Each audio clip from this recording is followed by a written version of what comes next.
오늘의 사건 반장입니다. 한 모임에서 만난 남성에게 성폭행을 당했다는 제보가 들어왔습니다.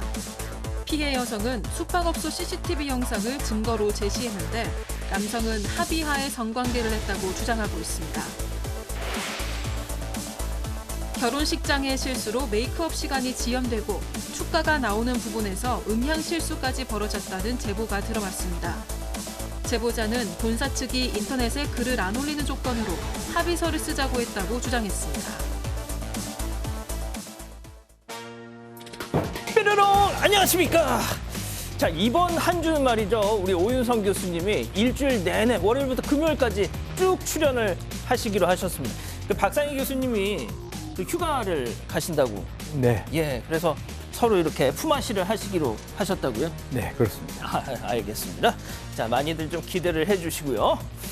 빨리 시작하겠습니다. 좋습니다. 진실 추적자 사건 반장 시작합니다. 지난 3월 말 경기도 화성에선 이별을 통보한 여자친구를 살해하고 그의 엄마까지 다치게 했던 20대 남성이 있었습니다. 언제나 그랬듯이 그냥 A씨로 불렸죠. 자, 그런데 검찰이 오늘 이 A의 신상을 공개했습니다. 자, 지난 1월 중대범죄 신상공개법 시행 이후 처음으로 검찰 단계에서 신상 공개가 이루어졌습니다. 자, 아직 갈 길은 멀지만 그래도 조금씩 변해가는 듯 보이네요. 자, 오늘 출연자 소개해 올리죠. 자, 이자연 기자, 양지열 변호사, 오윤성 순천향대 교수, 박지은 변호사, 그리고 박준혜 수호 선생님 나오셨습니다. 안녕하세요. 안녕하세요. 예, 퇴근하면 늘 사반 함께합니다 하신 윤영경님, 사이버대 다니는 만학도예요. 중간고사 주간인데 사반은 포기 못해요 하신 임춘신님, 자, 상가 계약하고 왔어요. 5월에 개업합니다. 대박 기원해주세요 하신 박하영님, 박회숙형님, 더는 아프지 말고 건강하세요 하신 박미정님, 1982년 5공병여단 129대대 3중대에서 함께 군복무했던 이 창원 출신 전학곤, 울산 출신 조남권을 찾습니다 하신 윤종찬님, 한국 BJ들 라이브 방송한다고 일본 지하철에서 휴대폰 켜고 떠들지 좀 마 창피해 죽겠어 하신 일본 교민 김향비님, 간호사 윤민호님, 양이 사과집사 황신혜님, 김동원님, 박유진님, 윤근수님, 이석현님 모두 사랑합니다. 자, 재미는 물론 의리로 함께하는 아세사바 뉴스에이. 예, 대한민국과 전 세계 동포 가족 여러분의 시선을 모아서 출발합니다.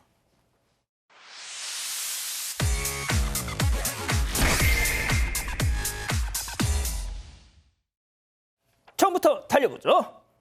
예, 업주 얼굴에 퇴퇴입니다. 자, 음식점 하시는 사반 가족께서 배달 기사에게 폭행당했다 제보를 주셨어요. 만나보시죠. 지금 시간이 지났다니까요? 근데 아직도 시간이 남았어요, 지금 저희한테는. 그래요? 그러시면 아직 시간이 남았어요. 몇 마리 드릴게요, 지금. 한 10분 남았다고 한마디 해주면 그냥 가면 되는데, 이렇게 말 한마디만 해주면 얼마나 좋은 거예요. 잘해주면 될 거 아니야. 한번 해보자는 거야? 지금 사람 때렸습니다, 지금. 몰래?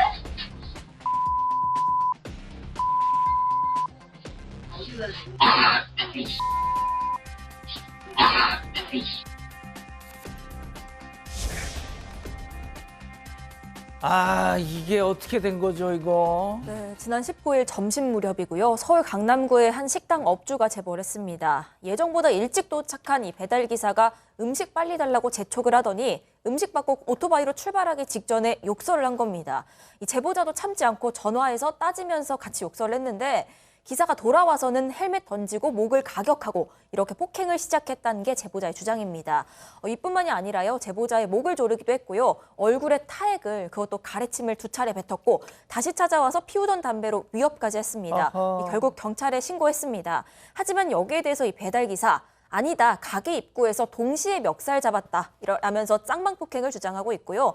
또 CCTV 등지고 있을 때 그 업주가 옷을 당기면서 이 때려보라고 도발을 하고 욕설을 했다 이렇게 주장하고 있습니다. 또 제보자가 말한 담배 위협, 그것은 아예 사실이 아니다 주장하고 있습니다. 자, 일단 여기에 대해서 제보자는요.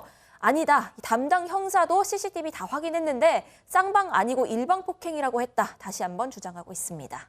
아니, 100번 양보해서 아무리 뭐 화가 나도 사람한테 침을 그것도 가래침을 뱉어요, 왜 또? 그러게요. 참 있을 수 없는 일이긴 한데 일단 배달기사 쪽 입장도 좀 전해드려야 될 것 같아요. 배달기사분은 도착을 해서 아니 시간이 다 돼가는데 안에서 얘기를 하는 게 가게 안에서 뭘 또 조리를 한다라고 하니까 시간 얼마 안 남았다, 얼마나 더 기다려야 하냐 이렇게 얘기를 하니까 제보자 그러니까 가게 사장님이 그 아직 시간 많이 남았는데 왜 그러냐라고 좀 공격적으로 얘기를 했다라는 겁니다.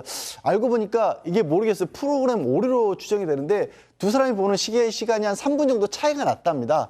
그래서 이제 서로 그것 때문에 혹시 다툰 건 아닌가 싶은데 배달기사 입장은 그런 거예요. 오래 걸릴 것 같으면 미리 좀 얘기를 해주면 되는데 그걸 얘기를 안 해줬다라는 거고 결국에는 한 5분 정도 늦게 음식을 받았다라는 건데 두 사람 저렇게 다툰 거 특히 배달기사분 절대 할 수 없는 일을 한 건 맞는데 이게 또 너무 갑박하게 우리 막 1분, 2분 쫓겨가면서 시간 가지고 싸우는 분들이다 보니까 저런 일들이 벌어진 게 아닌가 그 부분도 좀 안타깝네요. 아니 뭐 알겠습니다. 자, 다음 또 이어가죠. 레커치를 왜 거기서 점점점입니다. 자, 사방가족께서 제보해 주셨는데요. 남의 집 주차장에서 레커치를 하는 이유 때문에 주차장이 난리가 났답니다. 만나보시죠. 자, 스프레이를 위아래로 흔들흔들 하면서 주차장에 쪼그렸는데요. 기다란 막대기를 세우더니 옆으로 막 돌려가면서 그냥 꼼꼼하게 아유 예 아유 잘 말렸나 하면서 자리에서 일어나더니 유심히 또 이렇게 살펴봅니다. 자 그러더니 마지막으로 또 칙 뿌려주더니 왔던 길로 다시 가는데요. 자 문제는 저기가 남의 집이었다는 겁니다. 진짜 왜 저러고 살아? 아 교수님 자기 집에서 신문지 깔아놓고 하면 되잖아요. 뭡니까 이게? 네, 그렇습니다. 저렇게 하는 것은 전 주위에 오염을 시키기 때문에 기본적으로 자기 집 앞에서 신문지 깔아놓고 끝나고 나면 신문지 딱 이렇게 싸서 버리는 게 가장 상식인데요. 4월 19일 날 광주 광역시에 있는 한 다가구 주택 주차장에서 발생된 일입니다. 아까 보시는 바와 같이 이 제보자가 여기를 지나가다 보니까 거기가 반짝반짝 빛나는 것 같아서 보니까 아 레커가 막 이렇게 뿌려져 있었다는 거죠. 아이고 그래서 이제 세상에. CCTV를 확인을 해보니까 한 남성이 와서 무슨 쇠붙이 같은 물건에 레커칠을 하는 모습이 있었는데요. 그래서 이제 보니까 같은 그 건물 주민은 아니고 행색으로 봐서는 그 동네 인근에 있는 이웃으로 보이는데 경찰에 문의를 했다라고 합니다. 그래서 직접적으로 여기 뭐 주차장에 이렇게 뿌린 게 아니고 쇠붙이에 레커칠을 하면서 옆에 묻은 것이기 때문에 고의성이 성립되지 않아서 형사처벌이 불가능하다 이렇게 답을 받았다라고 하는데요. 고의성이 성립되지 않아서 법적인 처벌을 면할 수 있을는지는 모르지만은 그러나 상식적으로 도덕적으로 남의 집 주차장에 와서 저렇게 레커칠을 한 것은 그거는 좀 고의성을 좀 더 확장해 보면 명백히 고의성이 있는 거 아닌가요? 박 변호사님은 어떠세요? 그렇죠. 뭐 상식적인 사람이라면 저거 하면 밖에 다른 쪽에 그것이 튈 수 있다는 걸 충분히 인식할 수 있기 때문에 저도 지금 교수님 의견처럼 뭐 이걸 뭐 처벌하자고 그런 말이 아니고 굳이 말한다면 미필적 고의 정도는 있지 않을까 그렇게 되는데 어쨌든 간에 뭐 이번에 빠져나갈 수 있지만 다시는 저래서는 안 되겠다고 생각이 듭니다. 그러니까요. 알겠습니다. 자, 다음 또 이어가죠. 직원 성추행한 손님입니다. 이번에도 사방가족께서 제보해 주셨는데요. 일단 영상으로 만나보시죠. 자, 음식 서빙하는 직원입니다. 허리를 이렇게 숙이는 순간 어머머머머머머 자, 지금 깜짝 놀라서 손님을 막 노려보죠. 그러자 저 손놈 막 조용히 하라면서 손가락을 입에 갖다 대는데요. 자, 무슨 일이었는지 다른 앵글로 보시죠. 자, 음식 내려놓는 순간 보셨죠? 저 손놈 직원 엉덩이를 그냥 쓱 성추행하고도 이 짓을 합니다. 저는 이 인간 얼굴을 똑똑히 봤는데 아주 그냥 저짓 해놓고도 좋다고 킥킥대는 게 아주 진짜 한 대 아우 진짜 예? 네, 저게 지난달 16일 저녁 7시쯤입니다. 남성 손님 4명이 들어와서는 그중에 한 명이 영상에서 보신 것처럼요, 50대 직원을 성추행한 겁니다. 당시 CCTV 영상 보면요, 가해 남성이 성추행하고 나니까 그 일행 중에 한 명이 그 가해 남성 손을 꼭 붙들고 있는 게 잡히기도 했습니다. 당시 피해 직원은 너무 비참하고 무서워서 아무 말도 못했다고 하고요. 저 손님들 식사 다 하고 나서야 이 가게 사장님한테 이 사실을 알립니다. 그래서 사장이 바로 저 손님들을 뒤쫓아 나갔는데 그 성추행 얘기를 꺼내자마자 저 가해 남성은요, 바로 욕설을 하면서 내가 너희들을 신고하겠다. 지금 녹음해야겠다. 어허. 이렇게 적반하장으로 나왔다고 합니다. 결국 사장님이 112 경찰에 신고를 했는데 이 신고하는 와중에도 옆에서 뭐 사랑해 이런 노래를 불렀다고 하고요. 그게 그 녹취에 고스란히 담겼다고 합니다. 자, 박 변호사님. 네. 일반 음식점에서 저짓을 하고도 키득댈 수 있는 인간이라면 과연 이게 처음일까요? 처음이 아닌 것 같아요. 이 남성이 이제 혼자 담배 피러 나갔던 적이 있는데 그때 일행 3명이 얘기를 좀 했던 것 같아요. 저 형 예전에도 한번 저래가지고 싹싹 빌었던 적 있잖아 라고 하는 걸 봤을 때 아마 첫 번째가 아닌 뭐 몇 번 했던 걸로 보이고 이 일행 중에 한 명이 나중에 피해 직원을 찾아와가지고 네. 죄송하다 형님 미안하다 대신 사과를 했다고 합니다. 뭐 그럼에도 불구하고 이거는 범죄가 될 수 있는 상황이고요. 나중에 이 40대 남성인데 변호사를 선임해서 강제추행 부분들을 다 부인을 하고 있다고 하고 있고요. 어이구야. 이 피해 직원 같은 경우는 상당한 충격을 받았기 때문에 정신과 치료를 받고 있고 가게에는 출근을 못하고 있는 상황입니다. 양 변호사님, 저렇게 영상이 버젓이 있는데 저것도 부인이 가능한가요? 불가능해 보여요. 게다가 이제 본인이 이렇게 쉿하면서 자기들끼리 웃었기 때문에 이게 우연히 그러니까 고의 없이 닿았다라는 말도 못할 상황이거든요. 저거 가볍게 끝날 범죄 아닙니다. 요즘 강제추행 저렇게 했다가는 빨리 정신을 좀 차렸으면 좋겠네요. 지금 선처를 구하는 것만이 조금이라도 줄일 수 있는 길입니다. 그러니까요. 알겠습니다. 자, 다음 또 이어가죠. 딱 걸린 좀도둑입니다. 자, 사방 가족께서 역시 제보해 주는데요. 역대급 사이다 결말 만나보시죠. 자, 한 손님이 무인 점포 안으로 입장하는데 여기 단골이래요. 익숙한 듯 음료수를 골라서 유통기한도 꼼꼼히 체크하고 자, 그리고 메인 메뉴인 샌드위치까지 저렇게 딱 챙겨가지고 가게를 이제 나가는데 그 순간 한 남성이 오더니 딱 으라차차차차차차 하더니 그냥 엎어치기. 자, 여기서 으라차차 엎어치기 한 판을 내다 꽂습니다. 그냥. 자, 지금 이 상황 오해하지 말고 들으세요. 엎어치기 당한 사람은 도둑, 엎은 사람은 사장님입니다. 네, 그렇습니다. 지금 보시는 영상 지난 19일 서울 동작구의 한 무인 샌드위치 가게라고 하는데 예. 저 점포에 지금 보시는 저 절도범이 사장님에 따르면요. 사장님이 제보를 직접 주신 건데 최소 2주 동안 하루에 2번 점심 저녁을 꼬박꼬박 해결했고요. 하루에 3번 뭐 그날은 간식 먹었는지 모르겠습니다. 간식 3번까지도 왔다라고 합니다. 총 피해 액수는 사장님이 지금도 CCTV로 확인 중이라고 하는데 예. 경찰에 신고를 하고 나서도 참다 못해서 사장님이 본업은 원래 회사를 다닌답니다. 그 회사에 연차를 내고 잠복근무에 들어간 겁니다. 세상에. 잠복근무 7시간 만에 절도범을 현장에서 체포를 해서 경찰에 인계를 했는데 문제는 이 범인 경찰에 가서는 내가 오히려 다쳤다라면서 지금 큰 소리를 치고 있는 진짜? 상황이라고 하는데 사장님이요. 이게 피해 액수도 피해 액수지만 요즘 너무 다들 힘들잖아요. 제발 이런 것 좀 없었으면 좋겠다라고 전하셨습니다. 저 돈 물어줘야 됩니까? 다친 거? 당연히 다친 거요? 다친 거. 글쎄, 그냥 이제- 세임 그냥 시청만 퉁치면 안 됩니까?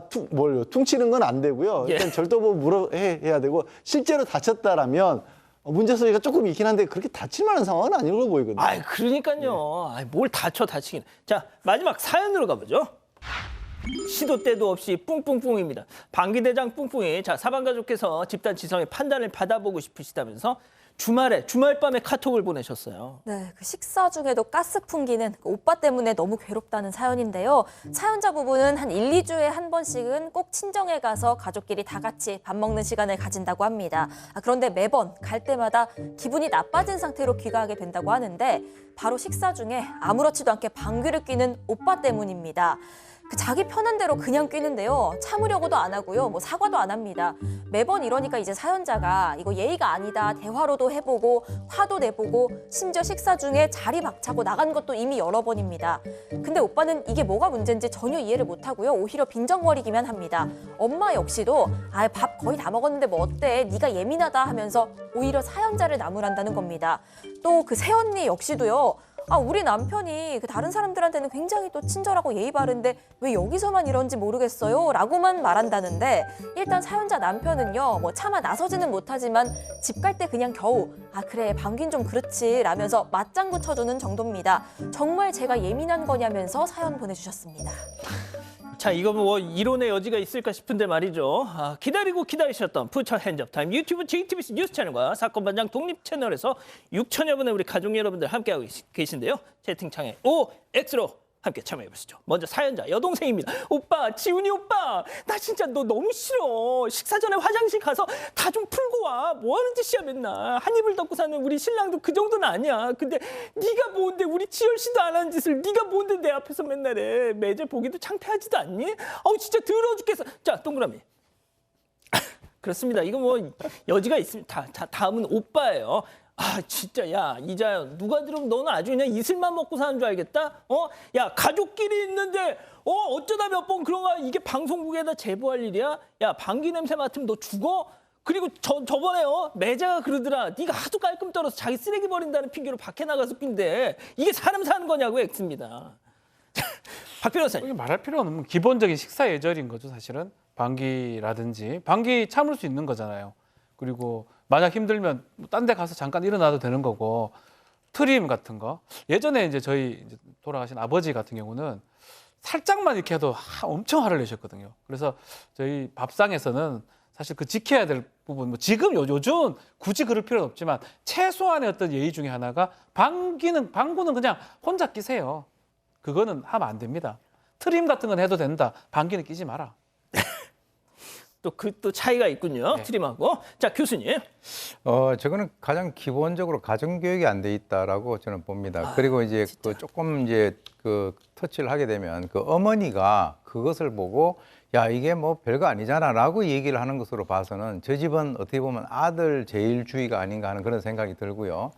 이게 동물의 세계에서 제가 봤을 때는 저기에 뭐 아버지가 계시는지는 모르겠지만 저 집에서 서열이 1위가 바로 저 사람이에요. 이 동물의 세계에서요. 어떻게 보면은 자기가 마음껏 행동을 하는 그것이 어떻게 보면 서열 1위거든요. 그렇다면 저는 이제 그 두 가지를 제의를 하고 싶은데, 첫째, 이 세언니라고 하는 거 보니까 연애할 때도 저렇게 했었었는지 처음부터, 그때도 방귀를 막 꼈었는지, 두 번째, 이 사람 직업이 뭔지는 모르겠지만 그 현재 자기가 어떤 뭐 회사라든가 이런 데 이거 근무를 하면서 윗사람이 있는데 저런 식으로 하는 건지, 그러면 그건 병이거든요.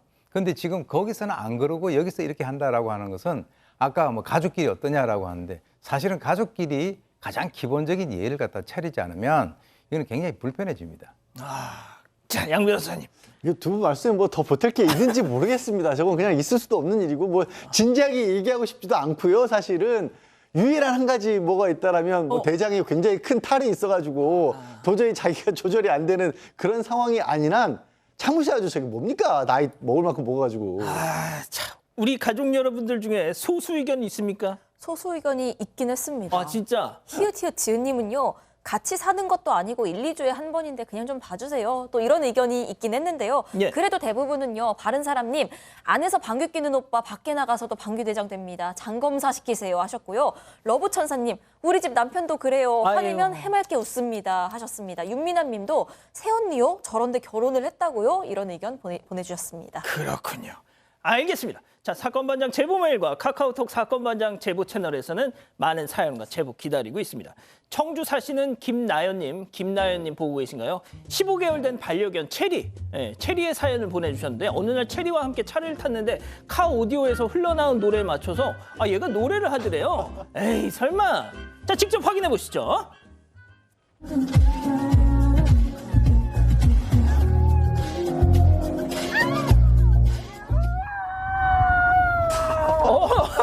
일단 짖는 건 아니에요. 아우, 예, 이렇게. 노래하는 강아지. 예, 믿거나 말거나였습니다.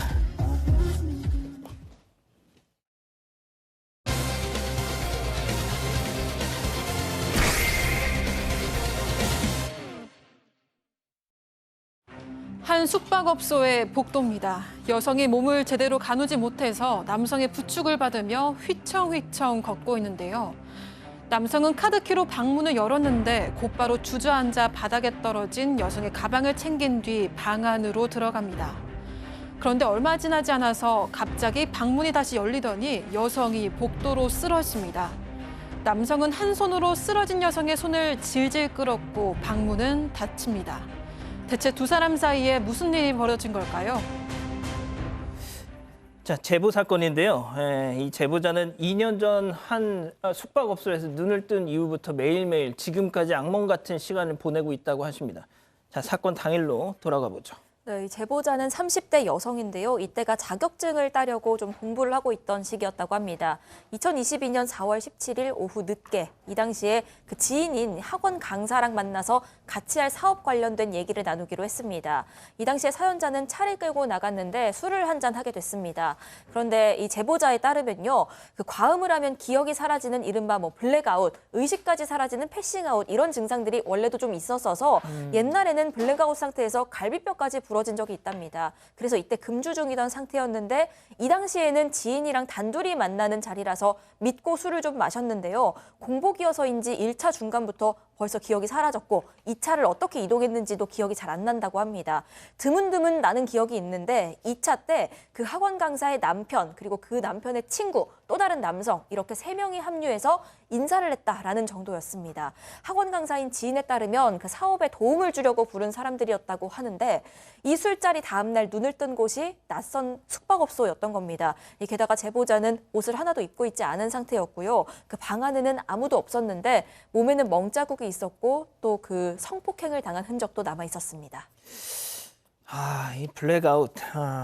아무런 기억이 없다고 하시는 거죠. 그런데 거기에 어떻게 가게 된 겁니까? 그러니까 일단 제보자분 주장을 바탕으로 제보자 말씀을 전해드리자면 그러고 있는데 아침에 7시 30분쯤 그 남성이 문을 열고 들어왔답니다. 근데 지인 남편의 친구였는데 사실 전날 술자리에서 처음 봤잖아요. 그래서 그냥 누구세요라고 했더니 웃으면서 어제 같이 있었던 남편 친구다, 지인 남편 친구다 이렇게 얘기를 했다는 겁니다.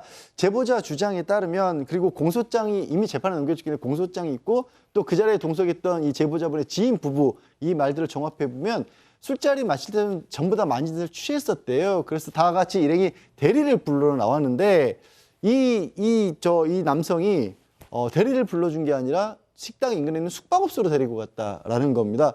그리고 밤 11시 정도에 숙박업소에 저렇게 업고 데려가서 11시가 넘은 시간이었는데 이 제보자분의 말씀에 따르면 당시에는 이미 몸을 제대로 지금 나오네요. 걷지도 못하는 상태였었고요. 이게 가려져 잘 안 나오지만 방문 열 때쯤에 이미 기절한 듯한 정도의 상태였다랍니다. 저렇게 안에 들어갔다 어떤 일이 있었는지 모르겠는데 조금 있다 문이 다시 열리거든요. 예. 이 제보자가 다시 일단 나오려고 다쳤고 지금 다쳤고, 또 열려서 완전히 네. 쓰러집니다. 나오려고 시도를 한 듯 보여요. 근데 다시 저 남성이 저를 보시고 끌고 들어갔던 거예요. 자, 말씀드린 대로 이 제보자분은 아침에 일어나고 봤더니 몸 여기저기에 성폭행 흔적들이 있어서 이건 분명 범죄다라고 생각했다는 거죠. 자, 그리고 지인도 있었던 자리인데 굳이 처음 만난 남성이 본인을 숙박업소에 데리고 간 것도 수상하다. 자, 그럼 그 남성의 얘기 저희가 직접 들어봤는데요. 잠깐 들어보시죠. 그러면 그 모텔에서 엎어져 있는 문을 그냥 거기다 떼어서 놓을 수는 없고 데리고 들어가서 안에서 어떻게든 케어를 하든지 해야지. 쓰러졌다고 해서 갖다 놓고 내팽개쳐놓고 나올 수는 없잖아요. 데리고 들어가야지 먼저. 저는 그 생각이 먼저였던 것 같아요. 그 사람을 그렇다고 거기다 그냥 내팽개쳐놓고 간다? 쓰러졌으니까? 그건 더 이상하지 않을까요? 그리고 저도 그냥 소파에서 잠들었습니다. 그날 광대는 안 가졌고요. 전 새벽에 나왔습니다. 새벽 2시 몇 분인가 나왔어요. 나와서 다시 거기를 갔습니다. 아침 7시 몇 분인가. 자, 들으신 것처럼 저희 취재진에게는 분명 저렇게 얘기를 했습니다. 당일에 일체 성관계 같은 거 없었고 소파에서 잠들었다가 8시간 뒤에 나왔다. 그렇죠. 남성의 주장입니다. 남성 주장에 따르면 그날 이제 처음 봤다고 하고요. 이 여성이 좀 술에 취해서 호감을 표시를 했다고 그래요. 자신한테 뭐 볼도 만지고 손등에 키스도 하고 그러면서 유부남이냐 물어서 왜 내가 좋아하는 사람 다 유부남이냐 호감 가는 사람 유부남이냐 그런 얘기도 했다라고 합니다. 식당 부근에서 넘어져서 자꾸 엎어져가지고 숙박업소에 데려다 줬는데 거기서도 넘어져서 그냥 두면 안 되겠다 이렇게 해서 옆에서 좀 돌봐야 되겠다, 케어를 해야 되겠다 이렇게 얘기를 했고요. 그렇지만 공소장에 따르면 조금 달라요. 2차 술자리 판 이후에 이 남성이 지인의 남편한테 얘기를 합니다. 단둘이 내가 데려다 주겠다, 이 사람 피해자. 그렇게 얘기하니까 지인의 남편이 숙박업소 들어가는 거는 봤는데 그 이후에 남성한테 계속 전화를 했는데 받지 않았다라고 합니다. 또 그 안에서 당일날 주장에 따르면 2시 30분에 소파에 나왔다는 얘기고요. 아, 지금 나오는 게 모텔 내부 모습인가 아닙니다. 보네요. 남성은 제작진하고 통화에는 3인용 소파에서 잠을 잤다라고 주장을 하고 있습니다. 자, 3인용 소파에서 잤다. 그러면은 저 모텔방 안에 3인용 소파가 있어야 되는데, 자, 교수님. 없는 것 같습니다. 보니까. 그래서 지금 이제 이 제보자 주장에 의하면 경찰이 이제 3인용 소파에 잤다라고 하니까 해당 숙박업소에 수사 협조 공문을 보내가지고 두 사람이 묵었던 방 내부를 저렇게 확인을 했다는 거죠. 저게 이제 3인용이라고 이제 얘기를 하는 건데 실제로는 저기 1인용 소파밖에 없었다는 겁니다. 그래서 모텔 그 지배인에게 사건 당일 그리고 현재일의 그 객실의 내부 인테리어가 변한 게 있느냐라고 물어보니까 전혀 변한 게 없다. 그래서 지금 이제 보니까 3인용 소파라고 얘기했는데 거기에는 놀랍게도 1인용 소파밖에 없었다는 겁니다. 그래서 결과적으로 거짓말일 가능성이 상당히 높고요. 아마 저 얘기를 하고 난 그 사실에 대해서 아마 그 해당되는 그 남성은 아마 후회를 하고 있을런지도 모르겠습니다. 자, 제보자 주장에 따르면 남성은 처음에는 성관계를 갖지 않았다 이렇게 주장했다고 합니다. 그 주장이 계속 이어졌을까요? 체크포인트 짚어보죠. 자, 말이 바뀌었다. 이게 무슨 얘기인지 제보자의 얘기 이번에 들어보시죠. 그 CCTV 여부를 이제 경찰에서 말하고 너 왜 거짓말해 이렇게 하니까 그때서 갑자기 말을 바꾼 거거든요. 아침 얘기가 원래 없었고 자기는 성관계도 없었다고 했어요 처음에는. 그러니까 CCTV가 있는데 너 왜 거짓말을 해 이렇게 되는 거예요. 말을 번복한 거예요. 아무 성관계도 없었다고 분명히 얘기했는데 그러니까 이제 경찰도 당연히 말이 안 되고 CCTV 상이라도 일치가 안 되니까 그 남자를 의심을 하고 이제 거짓말 탐지기를 해봐라. 그래서 거짓말 탐지기 했는데 거짓이 당연히 나왔죠. 자, 그러니까 사건 당일 밤이 아닌 다음 날 아침에 관계를 했다. 네, 그런데 이것도 말이 계속 바뀝니다. 일단 제보자 설명에 따르면 그 사건 당일 아침에 출국을 했을 때는 아니다, 성관계 없었다 이렇게 주장을 했다는 겁니다. 그래서 제보자가 그럼 지금 내 몸에 있는 이 흔적들, 멍 이런 것들은 뭐냐 이렇게 물으니까 이 그제서야 그날 밤에 이제 자연스럽게 좋은 감정을 가지고 성관계가 있었던 거다, 우리 합의했다 이런 식으로 설명을 하더라는 겁니다.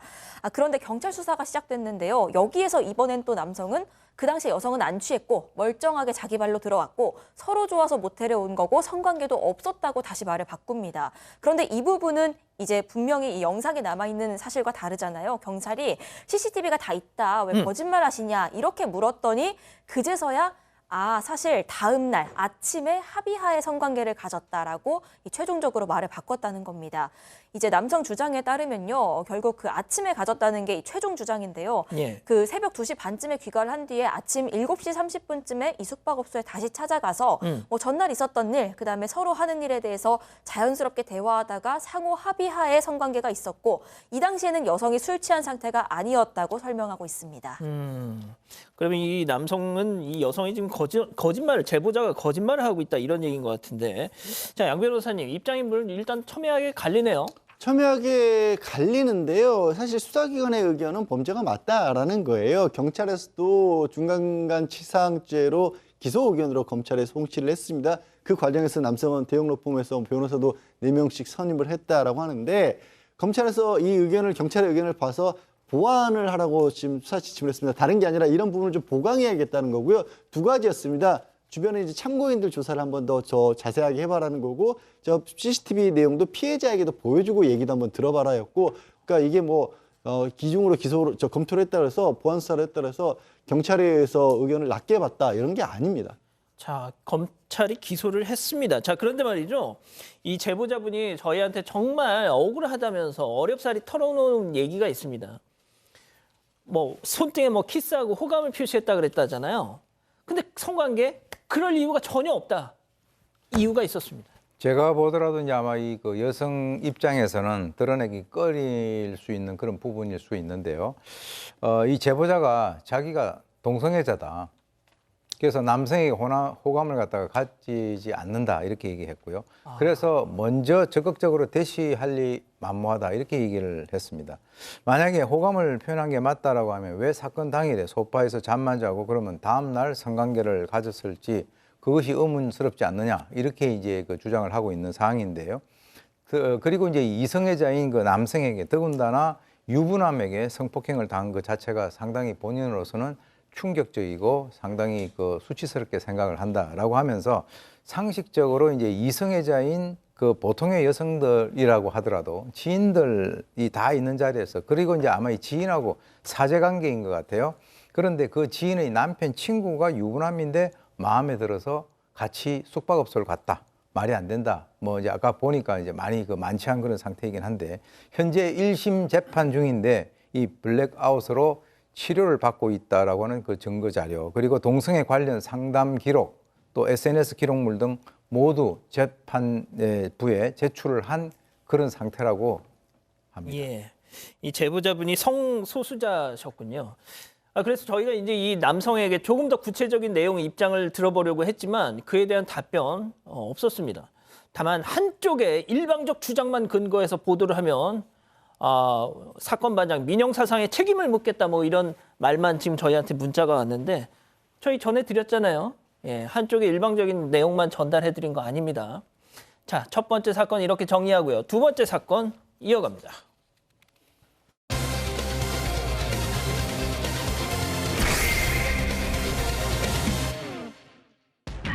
결혼식장의 실수로 메이크업 시간이 지연되고 축가가 나오는 부분에서 음향 실수까지 벌어졌다는 제보가 들어왔습니다. 제보자는 본사 측이 인터넷에 글을 안 올리는 조건으로 합의서를 쓰자고 했다고 주장했습니다. 무슨 일이 있었던 건지 알아봅니다.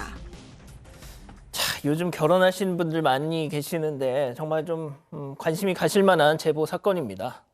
네, 지난달 30일에 그 울산에 있는 한 예식장에서 이 식을 올린 신부의 제보입니다.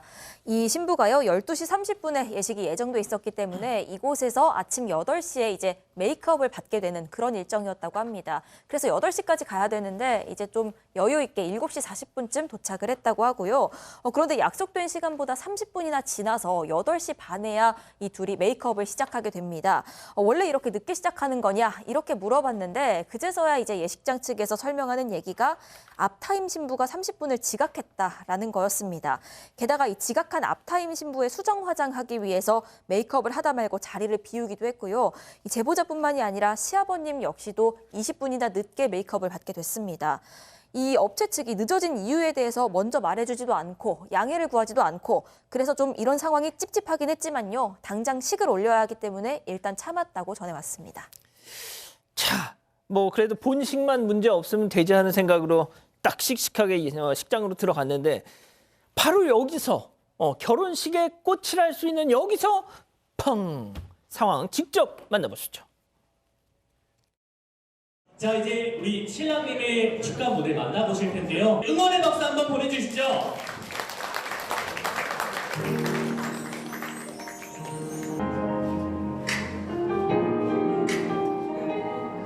사고가 있어서 잠시만요. 네, 노래가 지금 다른 노래가 지금 나오는 것 같은데.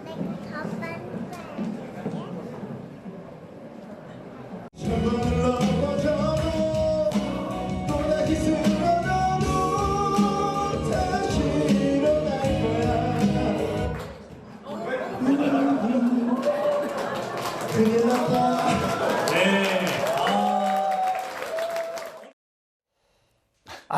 이게 박 변호사님, 할 말 아닙니다. 자, 결혼식의 이제 축가.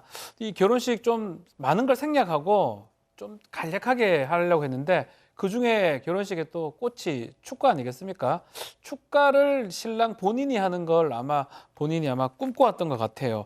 그래서 이제 축가를 가장 힘을 좀 줬던 건데 이 문제는 첫 번째 문제 지금 보이는 것처럼 다른 노래가 나온 겁니다. X를 한 거예요, 신부가. 뭔 노래냐. 그러니까 너무 당황해가지고 X 표시를 하고 예식이 좀 중단됐지만 웃으면서 이때는 좀 넘어가는 분위기였는데 이제 두 번째 문제가 생겼어요. 두 번째 문제는 뭐냐면 이제 노래를 잘 이제 부르고 있는데 하필이면 이 축가의 하이라이트 아주 그 절정인 부분에서 노래가 또 끊겨버렸어요. 이런. 그래서 분위기가 엄청 쌓여졌죠. 쌓여진 상황이지만 노래가 또 다시 나와서 신랑이 끝까지 노래는 이어갔다고 합니다. 도대체 왜 그랬을까요? 글쎄요. 일단 예식을 마치고 나서 사연자분이 일단 확인을 해봤답니다. 왜 이렇게 됐냐라고 보니까 원래 이제 예식을 준비하면서 음원 파일을 전달했을 거 아니에요. 그걸 저장을 안 해놨다는 거예요. 저장을 안 해놓고 있다가 유튜브로 급하게 유튜브를 연결해서 이게 틀었는데 처음엔 잘못 틀었고 두 번째는 와이파이가 끊기는 바람에 아, 왜 또 거기서 끊겨? 그렇게 말입니다. 이렇게 중단이 웃으면 안 되는데 어처구니가 없어서 웃는 겁니다. 죄송합니다. 예. 하지만 이 지금 사연자분은 이미 결혼식 전에 몇 번이나 이걸 강조를 했었고 직원분하고 결혼식 5일 전에 확인까지 했다라는 거예요. 근데 리허설도 안 시켜주고 음원도 잃어버렸고 마이크 테스트 정도만 하고 들어갔다 저는 사단이 벌어진 거고요. 여기서 끝나지를 않아요. 사실 결혼식 끝나고 나니까 그 이제 실장이란 분이 그래 식사는 다 정상적으로 했으니까 식대는 결제를 해주셔야 된다. 다만 이 문제에 대해서는 신혼여행 다녀오시면 저희가 이를 보상을 하겠다라고 얘기를 했답니다. 그래서 믿고 뭐 예식 비용은 원래 지불을 했었고 식대도 다 지불했답니다. 그러니까 이 제보자 입장에서 예식 비용에 줄 건 다 줬던 거예요. 그런 상태에서 지금 신혼여행을 갔던 겁니다. 자, 신혼여행 가서 이 사람들이 알아서 잘 또 뭐 보상을 해주든 하겠지 하고 믿거니 하고 일단 갔다는 거죠. 자, 그런데 이 와중에 예식장 측에서 이런 문자 한 통이 왔다는 겁니다. 체크포인트 짚어보죠. 보상금 100만 원 교수님. 예. 신혼여행 이제 3일차 예식장에서 SNS 카톡으로 이제 연락이 왔습니다. 그래서 거기 내용이 예식이 원활하게 진행되지 못해 죄송하다. 결론적으로 회사에서 결정 내린 부분 안내해 드리겠다라고 하면서 보상금 100만 원을 제시를 하면서 금전적으로 보상을 하고 저희가 할 도리를 다 했다는 건 절대 아니다. 거듭 죄송하다. 이런 식으로 이제 덧붙였습니다. 근데 이제 이 제보자 입장에서는 웨딩 관련 그 포털 카페에 식중에서 축가 음향 사고가 있었는데 보상금을 100만 원을 제시를 하더라. 이게 맞느냐라고 하면서 이제 그 예식장의 업체 그 명은 그 올리지 않고 이제 그렇게 올렸는데 이 글이 이제 상당히 화제가 됐겠죠. 이 신혼부부들 사이에. 근데 이틀 만에 이 글이 이렇게 통보 없이 삭제가 됐다라고 합니다. 그런데 이제 예식장 측에서는 우리가 삭제 요청한 것도 아니고 우리는 그렇게 삭제할 수 있는 그런 권한도 없다라고 이제 얘기를 했는데 이 제보자의 주장에 의하면 해당 그 예식장 그 업체에서 표현의 자유니까 얼마든지 글을 올려도 되고 다만 우리가 해결해 줬던 그 부분에 대해서는 좀 잘 써달라라고 이제 부탁을 했다라고 하는데요. 결국 이제 이 제보자가 소비자 보호센터에 연락을 해서 사항 설명을 했고 그래서 이제 센터에서는 식을 중단하지 아니하고 계속 진행했기 때문에 전액 환불은 어렵고 한 200만 원 정도가 좋지 않겠느냐라고 하는 의견을 제시를 했다라고 합니다. 그러니까 한국소비자원에서는 200만 원 정도 괜찮지 않겠냐 했는데 일단 이 식장에서는 100만 원을 불렀다는 거죠. 자, 뭐가 됐든 이 신혼여행을 마치고 바로 예식장 대표를 만났답니다. 당시 그때 대화 내용 직접 한번 들어보시죠. 대표님은 100만 원이 그럼 맞다고 생각하세요? 저는 그게 많다고 생각했어요. 대관료는 장소가 빌리는 게 대관료고 여기는 이거 연출이 다른 거는 우리가 이거 서비스에 들어간 부분입니다. 두 분이 여러 개 합의를 하시고 다음에 내가 일이 있다면 내 돌잔치하러 오세요. 내가 공짜로 드릴게요. 자, 일단 이 기자 저기서 돌잔치 돌잔치. 네, 그 1시간가량 너무 난다고 미래 했는데요. 얘기인데 아무튼. 그렇죠. 일단 그 메이크업 늦어진 데 대해서는요. 그 메이크업 받고 당시에 기분 좋게 웃으면서 내려가시지 않았냐. 그리고 그 앞타임 신부도 늦었어도 받아야지 못 받으면 그게 정상이냐. 이렇게 얘기를 했다는 겁니다. 그래서 제보자가 아니 앞타임에서 늦은 건데 그 피해를 우리가 보는 게 맞냐 이렇게 물었더니 그 메이크업은 화장해주는 사람이 다 지정돼 있기 때문에 어쩔 수 없다는 식의 답변이 돌아왔다고 합니다. 또 그 보상금 100만 원에 대해서는요. 본인이랑 상의를 안 하고 직원들이 자발적으로 보낸 건데 신랑 신부 마음을 최대한 좀 풀어주려고 직원들이 그랬던 것 같다. 그런데 나는 100만 원이 오히려 좀 많은 것 같다고 말하기도 합니다. 그러면서도요. 혹시나 나중에 여기에서 돌잔치하면 잘해주겠다. 좋게 풀자라면서 설득도 하고 또 사과도 합니다. 또 결과적으로는 보상금 100만 원에 메이크업 보상비 50만 원까지 총 150만 원을 보상해주겠다고 얘기를 합니다. 하지만 이렇게 보상을 해주는 선례를 남기는 것에 대해서 본인도 마음이 편치 않다는 식의 뉘앙스의 말을 하기도 했습니다. 자, 박 변호사님 예. 지금도 별로 상황이 나아진 게 없죠? 예, 한국소비자원에 얘기를 했고요. 중재 금액이 150만 원 정도였는데 제보자 입장에서는 이제 감정 낭비나 소모하기 싫어서 150에 하기로 했는데 문제는 원만히 잘 합의됐기 때문에 나중에 인터넷에 글 올리지 않겠다. 이런 합의서에 조건을 달라라고 요청을 했던 것 같습니다. 그러다 보니까 내가 잘못한 게 아니고 예식장 측이 잘못한 건데 왜 조건을 다냐고 거부했고요. 결국은 이런 어떤 합의는 이루어지지 않고 제보자가 인터넷에 글을 올렸습니다. 자, 지금 제보자님은 진작에 이건 돈의 문제가 아니었고 지금 아예 돈 받을 생각도 없다. 보상받을 생각 없다. 나는 다른 신혼부부들이 비슷한 피해를 입지 않았으면 하는데 이걸 공론화시키기로 했고. 자, 교수님 그러면 이 예식장 업체 대표의 입장은 뭡니까? 사실 이제 좋게 풀고 싶었고 직원들과 본인이 여러 차례 사과를 한 것은 사실이다 이렇게 주장을 했고요. 사실 이제 인터넷에 글을 올리지 말라라고 하는 것은 자기 예식장을 위한 것이라기보다는 다른 업계까지 피해를 줄 수 있다라고 하는 그런 생각에 뭐 우려스러워서 올리지 말라라고 얘기를 했다라고 하는데 그게 결과적으로는 이제 사방까지 오게 됐지 않습니까? 그러니까 어떻게 보면 사과를 할 때는 그냥 조건을 달지 말고 탁 했었으면은 좀 더 이 문제가 확대되지 않고 감정이 상하지 않을 수 있었었는데 그게 좀 안타깝습니다. 그러니까 말이죠. 자, 두 번째 사건 정리하고요. 별별 상담소 이어갑니다.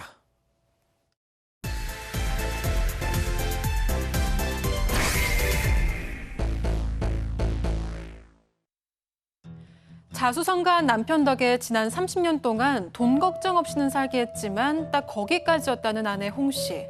사업을 한답시고 약속이 끊이지 않던 남편은 1년의 절반 정도는 집에 들어올까 말까 그마저도 술에 취해서 행패를 부리기 일쑤였다고 하는데요. 심지어 바람을 피우다 걸린 적도 여러 번. 아들도 다 컸겠다. 지금이라도 이혼을 하고 싶지만 막상 하려니 겁이 난다는 홍 씨. 대체 왜 그런 걸까요? 자, 60대 아내분의 제보인데요. 제보자에게 그동안 무슨 일이 있었던 겁니까? 네, 결혼 30년 차고 아들이 하나 있는데 그 5남매 중에 둘째였던 남편이 사업 수완이 좋아서 일찌감치 자수성가를 했다고 합니다. 그래서 돈 걱정 없이 아들 공부시키고 또 생활하는 데 어려움이 없었는데 나머지 부분은요. 결혼 생활에서 겪을 수 있는 어려움의 총집합이었다고 표현을 합니다. 신혼 초에 1, 2년을 그 시부모님이 식구 되려면 같이 살아야 된다라고 주장을 해서 시가에서 살았는데 가뜩이나 낯선 환경에 시부모님도 어렵고 불편한데 남편도 일이 바빠서 잘 안 들어오고 마음 붙일 데가 없었다는 겁니다. 게다가 혼전 임신을 했기 때문에 결혼하자마자 만삭이 됐는데 이때도 집안일을 다 해야 했고요. 근처에 시가 식구들이 다 모여 살아서 도망칠 곳도 없는 기분이었다고 합니다. 뭐 꼭 같이 산다고 식구가 되는 겁니까? 그거는 아닌 것 같습니다. 왜 그러냐면 이 제보자 홍 씨 같은 경우가 이 시부모님하고 같이 사는 그 신혼 초에 1, 2년 동안에 본인이 생각할 때는 식구가 된지 전혀 자기는 느끼지 못했다. 오히려 나는 이 집의 며느리구나라고 느꼈다라고 하는 것을 보니까 사실 뭐 처음에 우리가 식구 되기 위해서 한번 살아보자라고 해가지고 실패하는 그런 집안들도 적지가 않거든요. 그런데 이제 그게 중요한 것이 남편이 옆에서 이렇게 좀 보호를 해줘야 되는 그런 상황인데 현실은 그렇지 않았습니다. 그래서 약속된 시간이 흘러서 이제 분가를 하게 됐는데 남편이 뭐 사업을 한다라고 하는 이유를 대면서 집에 계속 들어오지 않는 거예요. 사업을 하려면 사람들 많이 만나야 되니까 그래서 어떤 사람을 만나도 나는 고객으로 만들어야 된다. 그래서 골프에 낚시에 자전거 타기 등산 취미도 많고 술도 많이 마시고 친구들도 많은데 1년 중에 한 절반 정도는 집에 들어오지 않았다라고 하니까 이 여성의 고충을 대충 이해할 것 같습니다. 아니 그럴 거면 혼자 살지 뭐 하려고 결혼했어. 그러게나 말입니다. 사실 우리 사회가 너무 빨리 변하다 보니까요. 조금만 나이가 있어도 예전에 사실 예전도 아니에요. 저보다 사실 나이가 그렇게 많지도 않으신데도 불구하고 그런 걸 참고 견뎠던 또 세대였던 겁니다. 근데 집에 안 들어온 것까지는 괜찮았어요. 예. 왜냐하면 어느 날 이분이 제보자분이 옷가지를 정리하다 보니까 남편 옷에서 무슨 약이 나왔답니다. 그래서 아니 이 양반이 밖에 계속 다니더니 혹시 몸이 어디 아픈가라고 생각하고 천천히 살펴보니까 안 돼. 정력제였다라는 거죠. 그러니까 집에도 들어오지 않는 사람이 저걸 갖고 있다는 건 바람 피운다는 얘기잖아요. 근데 그때도 참 이게 요즘 세대는 아마 상상하기 힘든 어떤 입장일 텐데 이 사연자분은 뭐 젊어서 이런 사람들이 나이 들면 버릇 고친다더라, 나이 들면 나아지겠다라고 생각을 하고 그냥 참고 넘어갔답니다. 근데 그 뒤에도 계속 여자 만나다가 그걸 들키기도 하고 또 잘못했다고 하지만 또 만나고 이런 일의 반복이었던 겁니다. 박 변호사님. 네. 참 문제인데 집에 안 들어오고 연락 없고 뭐 그까지도 사실 뭐 될 수 있는데 문제는 가부장적이고 또 권위적이면서 폭력하고 폭언 같은 걸 계속 반복해서 행사를 하는 것 같습니다. 술 마시든 안 마시든 하여튼 집에 들어오기만 하면 싸움을 했다라고 하거든요. 그 이유는 뭐냐면 어디 갔었냐, 뭘 했냐라고 묻다 보면 말싸움을 하고 폭력으로 이어지고 말싸움이 폭력으로 계속 이어지기도 하고 물건도 던지기도 하고요. 또 심지어는 폭행 쓰러진 아내를 놔두고 골프를 하러 간 적도 있다고 합니다. 아예 이럴 것 같으면 남편이 안 돌아왔으면 좋겠다 이런 생각도 했다고 하지만 또 오랫동안 안 들어오면 또 걱정을 또 했다고 해요. 그 아들 하나 있다 그랬잖아요. 네, 그 아들이 그 폭행이 있은 그 다음 날인가 들어왔는데 이제 엄마 쓰러져 있는 걸 보고 너무 놀라서 병원에 데리고 갑니다. 결국 이 당시에 수술까지 해야 했는데 그 수술할 때도 남편은 곁에 없었습니다. 아들은 이 모습을 다 옆에서 지켜봤기 때문에 이제는 난 너무 지긋지긋하다. 엄마 아빠 그냥 이혼하셔라. 이런 입장이라고 합니다. 그런데 최근에도 이 남편이 술을 마시고 또 폭행을 한 적이 있었는데 이때는 참다 홍 씨가 결국 신고를 했습니다. 그런데 이 일을 계기로 이 남편이 집을 아예 나갔고요. 생활비를 뚝 끊습니다. 홍 씨는 아니 그래도 아들이 여기 같이 있는데 계속 설마 돈을 안 주겠나 싶었는데 그렇죠. 알고 보니까 남편이 아들한테는 따로 용돈을 보내주는데 홍 씨에게는 생활비를 계속 안 주는 겁니다. 이 마치 벌 받는 것 같은 이런 상황이라서 너무 기가 찼다고 합니다. 야, 박 변호사님. 네. 자, 이게 너무 어이가 없어서 언제까지 생활비를 안 주냐 지켜보려고 했는데 남편의 태도가 더 당황스럽고 황당했다라고 합니다. 그동안 먹여주고 입혀주고 했는데 마트에서 그 돈 얼마 드냐고 그 생활비 얼마 드냐고 무슨 돈이 그렇게 필요하냐고 적반하장으로 나왔다고 하고요. 이러다 보니까 홍 씨 입장에서는 그동안 아이 잘 키우고 이렇게 잘 키웠는데 남편의 태도가 너무 괘씸하고 분했다고 합니다. 그래서 생활비 받기만 하고 또 모은 돈이 없기 때문에 가정폭력으로 또 몸이 또 망가져서 우울증이라든지 공황장애, 수면장애 이런 것 때문에 더 생활이 좀 엉망된 상황이라고 합니다. 이분이 이런 말씀하셨어요. 사연자분이 남편한테서 벗어나고 싶으면서도 이혼을 하고 나서의 내 모습이 상상이 안 된다. 너무 무섭다고 하셨어요. 자, 여기서 오늘의 궁금증 짚어보죠. 30년간 이어진 남편의 외도와 폭력, 막막한 이혼. 지금 돈 걱정하고 계십니다. 예. 사실 30년이나 혼인관계가 지속이 되셨고 또 전업주부로 사셨다라면 뭐 아시겠지만 요즘 들은 많이 아시니까요. 거의 40에서 50%가량 지금 현재 남편이 가지고 있는 재산을 분할받을 수 있습니다. 왜냐하면 그만큼을 이 아내분의 내조가 있었기 때문에 그 정도의 재산을 마련했다고 우리 법원은 일관적으로 보고 있기 때문인데요. 문제는 이런 어떤 상황에 놓이신 분들이 그 용기를 내기를 되게 어려워하세요. 그러니까 한 번도 바깥에 나가서 생활해 본 적이 없고 한 번도 사회가 어떻게 돌아가는지도 모르고 또 소송 비용도 그렇게 막 어마어마한 비용이 들진 않습니다. 결코 그렇게 감당할 수 없을 만큼 어마어마한 비용을 요구하지 않기 때문에 하실 수 있는데 일단 큰 용기를 저는 모르겠습니다. 아드님이 어느 정도나 나이가 있는지 모르겠는데요. 아드님을 좀 설득을 하셔서 나를 좀 도와달라. 왜냐하면 이분보다 더 못하는 환경에 계신 분들도 있는데 최소한 이분은 지금 주거는 해결이 되고 있는 상태거든요. 아이러니하게도 남편이 안 들어오기 때문에 집에서 머무실 수는 있는 거예요. 그러니까 훨씬 다른 비슷한 처지의 여성분보다 낫다는 거 한 발짝만 제발 용기를 내서 밖으로 나오시기 바랍니다. 자, 교수님 시간 관계상 짧게요. 지금 이 사연자분은 자존감 제로, 무기력, 30년 동안의 지금 거기에 쫙 눌려 계세요. 사람을 그렇게 만들어 놨네요. 이제 폭행을 하고 난 뒤에 쓰러진 걸 그대로 보고 그리고 골프 치러 나가고요. 그러니까요. 그리고 이제 하는 얘기가 내가 그동안에 30년 동안 먹여주고 입혀줬다라고 하는데 지금 이분이 뭐 자원봉사 나왔습니까? 그 부부에 있어서 이 재산이라고 하는 것은 남편이 바깥에서 번다 하더라도 아내가 뒤에서 이렇게 백업을 해주지 않으면 그 돈 벌 수가 없습니다. 그렇죠. 예, 그렇기 때문에 제가 볼 때는 지금 뭐 아들도 아유 골치 아프니까 이혼하라 이렇게 얘기를 하는데 제가 볼 때는 아들 덕 보실 생각도 하지 마시고 정말 이게 그 자신이 이 가정 파탄의 모든 원인이 남편한테 있다라고 하는 것을 아시고 이혼 소송하시고 남아있는 여성을 갖다 좀 편하게 사시는 것이 낫지 않을까 하는 생각이 듭니다. 최대 절반까지 확 할 수 있습니다. 네, 그 가족 여러분들도 많은 의견 주시는데요. 한인자님, 지금도 안 늦었습니다. 홀로서기 하세요. 줌님, 같이 더 사는 게 더 무섭지 않으신가요? 하셨고요. F님, 저 남편은 나이 들어서 외롭게 살겠네요. 하셨습니다. 그러니까요. 자, 별별 상담소 이렇게 정리하고요. 글로벌 픽 이어갑니다.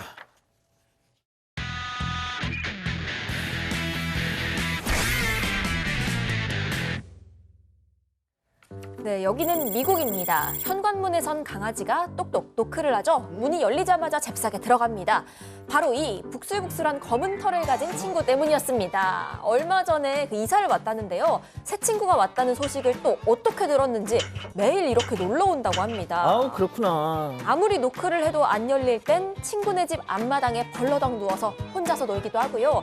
뒷뜰 창문으로 가서 친구랑 애틋한 만남을 이어가고 있다고 합니다. 이젠 거의 가족이나 다름없는 절친 중에 절친이 됐다는데 강아지들 덕분에 보호자들끼리도 친해졌다고 하고요. 어딜 가나 함께하는 산책 메이트가 됐다고 합니다. 오, 그렇군요. 러시아로 가보시죠. 자, 늦은 저녁 한 남성이 터벅터벅 걸어가고 있습니다. 그런데 옆을 지나던 여성을 보자 발길을 돌려 갑자기 여성 뒤를 밟기 시작합니다. 안 돼, 안 돼. 근데 안 돼. 남성 주머니에서 뭔가를 꺼내죠. 뭐 하려고? 그리고 여성이 얼굴에 확 뿌려버립니다. 아, 여성은 당황해 어쩔지 몰라고 남성은 그런 여성을 뒤로 힐끔 쳐다보고는 그냥 도망쳤습니다. 이날 알 수 없는 액체에 맞은 여성 그대로 병원으로 향했고요. 두 눈과 얼굴에 끔찍한 화상을 입고 말았습니다. 아, 뭘 뿌렸길래요?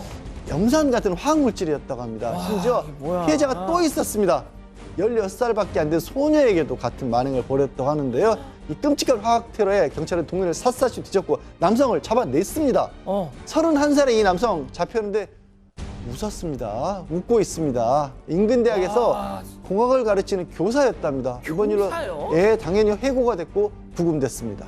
인도네시아로 가보시죠.